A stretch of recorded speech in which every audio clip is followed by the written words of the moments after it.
A commencement marks an important moment in time.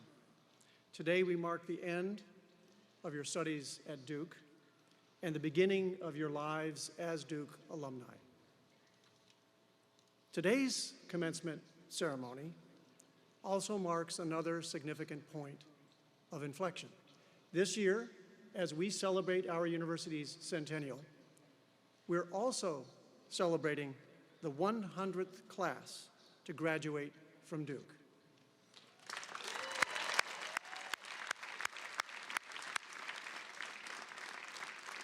Perhaps you've noticed that many of our graduates are wearing blue robes today as a special symbol of this milestone. This wonderful alignment of two profound turning points, our centennial and your graduation today, is a moment both of inflection and a moment for reflection. It's an opportunity to reflect on all that we together have learned and achieved since Trinity College was transformed into our Duke University. And it's an opportunity to look ahead to the great promise, your great promise, as a generation called to lead in an uncertain world. Looking forward and looking back, I feel a sense of profound confidence that you are up for the challenge. Indeed, you've already seen and persevered through some unanticipated twists and turns in the road. Many of you saw your senior years of high school disrupted by the pandemic and missed out on your graduation then, and all of you have had to navigate several years of significant academic and social disruption. The undergraduate class of '24 arrived at Duke before COVID vaccines were available, at a time when masking and social distancing were our best tools for protecting each other, even though they were antithetical to community building and the typical college experience. So remarkably, this is the first time you've all been together in person for a traditional, formal academic exercise. As you may recall, in August of 2020, our new student convocation took place virtually. So you watched on YouTube, at least I hope you did, as we welcomed all of you to our academic community.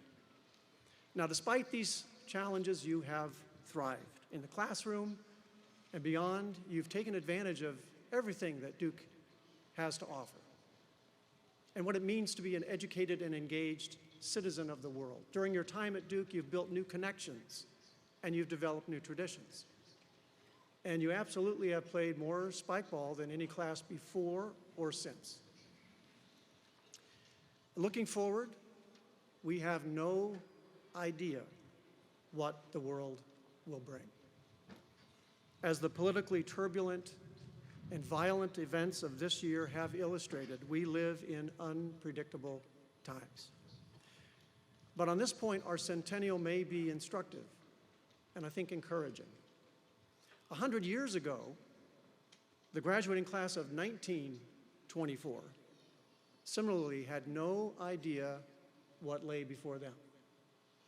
They didn't know that just 6 months later, James B. Duke would sign his indenture of trust that turned their alma mater, Trinity College, into our university. And that stroke of Mr. Duke's pen not only transformed our institution, it also secured for the class of 1924 a legacy as the last students to graduate from Trinity. And in a fascinating turn of history, the class of '24 also gave us our alma mater, dear old Duke. But they had no idea of that at the time. Indulge me in a minute with the story. Trinity in 1924 celebrated the completion of studies with a traditional lowering of the class flag. You see, LDOC has come a long way from flag lowering to sway wheel on the quad, right? Well, during their flag lowering ceremony, The Trinity class of 1924 sang a student-composed hymn to Trinity that had been catching on around campus at the time. And it began, "Trinity, thy name we sing. To thee our voices raise, they raise. To thee our anthems ring in everlasting praise." As an aside, the May 14th, 1924 issue of the Trinity Chronicle that published for the first time this hymn also reported an interesting vignette of campus life at the time. Quote, "One student bet another that he couldn't put a billiard ball in his mouth. Result, it had to be punched out with a cue stick." Like I said, Duke students, you've come a long way in 100 years. Following the unforeseen creation of Duke University, an adaptation of that hymn to Trinity was officially adopted in 1925 as our alma mater. But of course, the word Trinity had to be replaced. And as Duke is just one syllable, and Duke University is 6, they went with, that's right, dear old Duke. At a time, let's remember, when dear old Duke was not even 1 year old. Although our traditions have evolved with time and we no longer raise and lower flags at the beginning or the end of the academic year, we do sing Dear Old Duke together at formal events and gatherings, and we'll sing it together again today at the end of this ceremony. And whether performed by a pep band, a choir, or as it rings from the carillon every Friday evening, our alma mater symbolizes the enduring connections to Duke that unite us as a community, whether we're here together or apart.